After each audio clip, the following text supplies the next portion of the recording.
Hi everyone, welcome back to another video from Wake&Tech. In this video, I'm going to show you how to call someone in Zoom.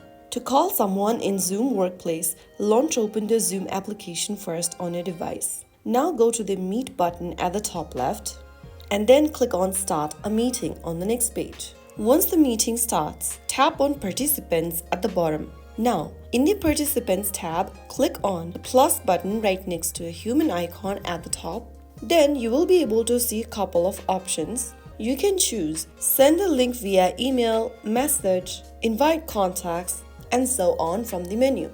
You can also tap on copy invite link and send the link manually to your friends that you'd like to invite on your Zoom call. The person will then just need to click the link to join your Zoom call, and that way you will be able to call someone on Zoom. Once they join the meeting, you can talk face-to-face, share your screen, or even record the session.